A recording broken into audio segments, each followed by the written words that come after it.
Good morning, students. Today we will discuss chapter 12, air and water. In the last video, we have discussed about the air around us, atmosphere, the composition of air and properties of air. And today we will discuss about the water.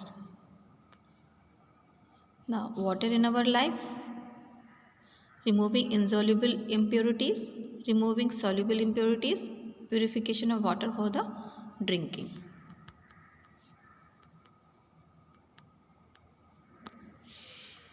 So, water in our life.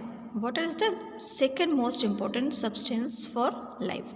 It is widely distributed on earth. It covers nearly 3/4 of the earth's surface in the form of river, seas, ocean, lakes, ponds, etc.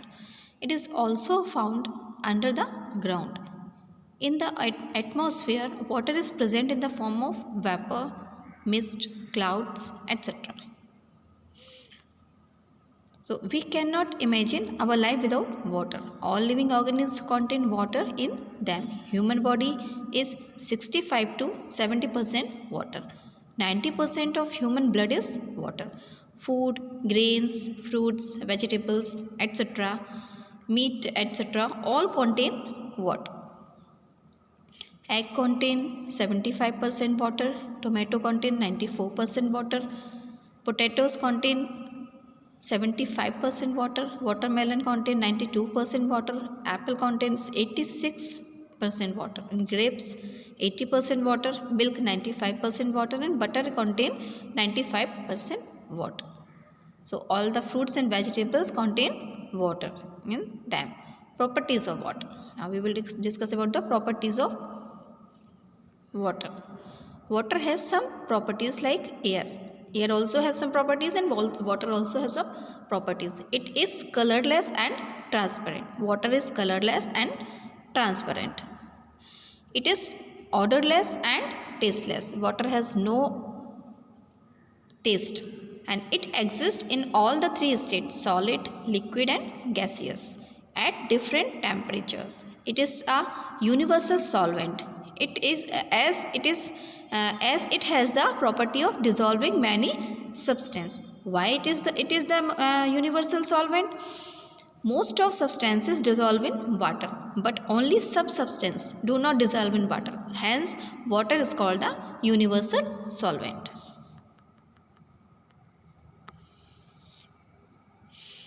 Removing insoluble impurities.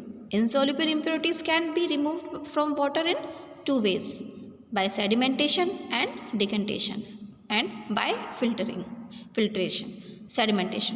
Sedimentation, it is the simple method of separating the heavy insoluble substances from water. This is a common method for the home water purification. Decantation,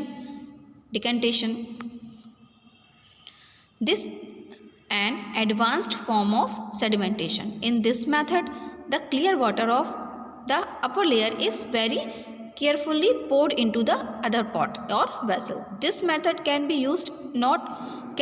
also not remove the insoluble impurities. It removes only the this method can also not remove the soluble impurities. It removes the insoluble impurities from the water and microorganisms from the water, but this is also very common in the for the purification.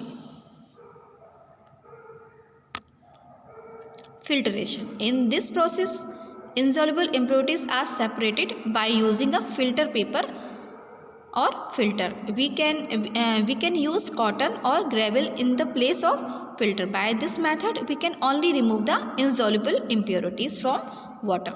Now, removal of soluble impurities. How can we remove the soluble impurities from the water?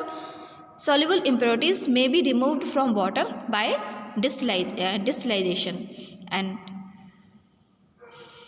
distillation is equal to evaporation plus condensation.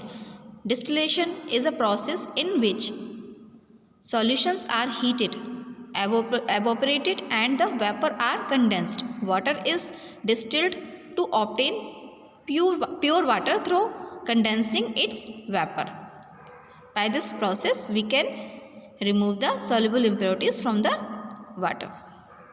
Purification of water for the drinking. The drinking water which is supplied in cities in purification by adopting the following 4 stages. 1. Sedimentation,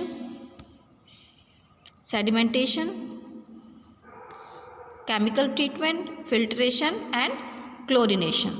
After that, storage of water and supply of water to various houses through pipes and the taps. This was the purification of water for drinking. So today we have discussed about the water. Now water in our life, removing insoluble impurities, removal of soluble impurities and purification of water for drinking. So today we have finished our chapter 12, air and water. So you all will complete exercise. I will send it to you, and question answers also in your note and book both, and you will learn for your upcoming exams. Okay, good day students.